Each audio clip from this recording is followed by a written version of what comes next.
महत्वाची बातमी, शिवसेना युबीटीचे सुधाकर बडगुजर पोलीस आयुक्तांच्या भेटीला पोहोचलेले आहेत। तडीपारीच्या नोटिसीनंतर पोलीस आयुक्तांच्या भेटीला पोहोचलेले आहेत बडगुजरांना नाशिक पोलिसांकडून तडीपारीची नोटीस देण्यात आली होती। 2014च्या गुन्ह्यात 3 वर्षांची शिक्षा झाली होती।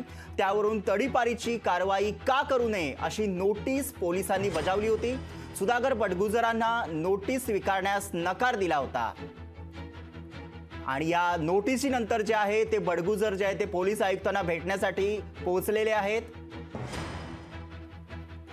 सुधाकर बडगुजरांना जी आहे ती नोटीस घेण्यास आधी नकार दिला होता आणि आता ते पोलीस आयुक्तांना थेट भेटतायत।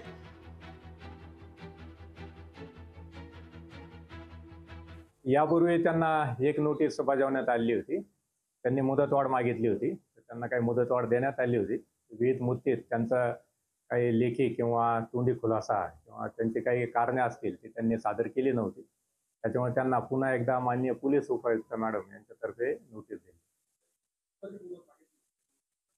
त्यांनी 20 एप्रिलला पत्र दिलं होतं। 30 दिवसाची मुदत मागितली होती, परंतु लोकसभा निवडणुकीची तारीखच मुळात 20 या असल्यामुळे त्यांना 8 मे पर्यंतची मुदत देण्यात आली होती। जो प्रचारात आघाडीवर आहे त्याच्या हातात निवडणुकीची सूत्र आहेत, त्यांना तुम्ही तडीपारीची नोटीस काढता, त्याला तुम्ही काय म्हणणार?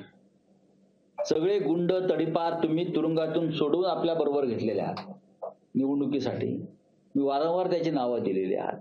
सगळे गुंड मुख्यमंत्र्यांच्या मुलाबरोबर फिरतात, मुख्यमंत्र्यांबरोबर फिरतात। या नगर शहरामध्ये गुंडांचं राज्य सुरू आहे आणि तुम्ही राजकीय कार्यकर्त्यांवरती खोट्या केसेस टाकून त्यांना तडीपाऱ्या करता। 4 जून नंतर याला उत्तर दिलं जाईल। लोकशाही मराठी ऐका, पहा, जागरूक रहा।